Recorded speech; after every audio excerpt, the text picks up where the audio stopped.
How's it going, guys? I'm Stephen Brooks, and this is Dillon Davis from the State News. We're here at Mark Dantonio's weekly press conference again, and for the first time this season, Dillon, there's no drama, no news around the quarterback situation.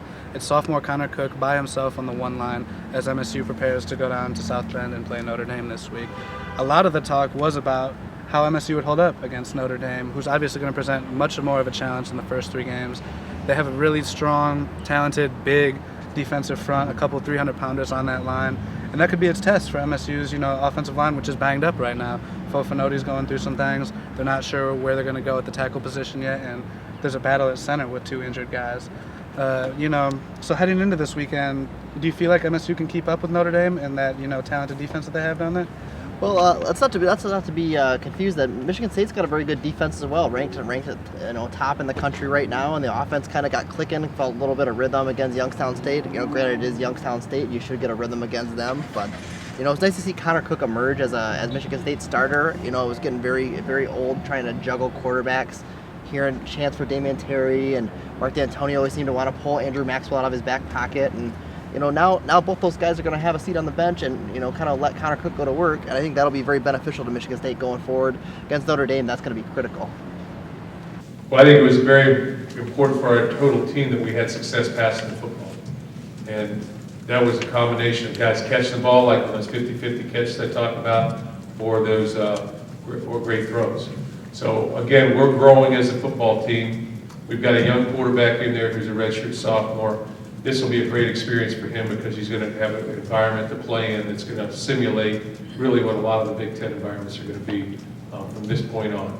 So that's going to be a period of growth for him, and I think it's a very exciting time. I want our guys to have fun down there, want us to compete, and Connor Cook's going to do that. I understand. There's no doubt in my mind he's going to do that.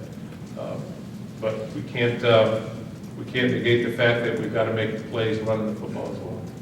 So what's your take on the Michigan State-Notre Dame rivalry? What are you looking to see out of the weekend?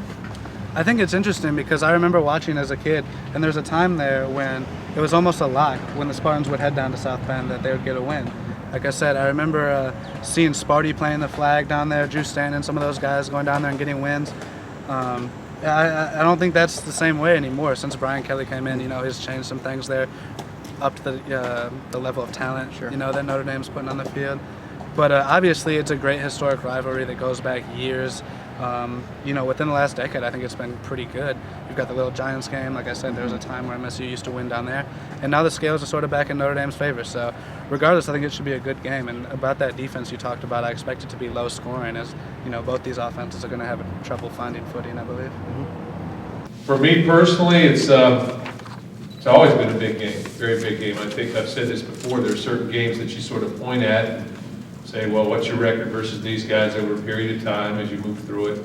You may have to stop and count a little bit, but if you've been in long enough, but you get a sense of, okay, hey, we've done this many times, and as I said, I think we, 3-2 down at Notre Dame, in terms of when I've been down there, so we've won down there, but not won the last two times, so it's going to be challenging for us. But I think it's one of those games where you take stock, and after your career is all over, you look back and you say, this is what happened there, because it is a game for a guy who grew up in the Midwest that you recognize. Notre Dame, you recognize Michigan State. You sort of grow up with that, with a lot of the traditions maybe that were involved before you got here. So, just very humbled to be a part of the process and part of the tradition. Another thing Mark Dantonio discussed at his press conference was the skywriting before Saturday's game. It said "Go Blue" plastered in the skies of East Lansing, and it was taking photos on Instagram. It was on Twitter. And you saw a couple of stories about it as well.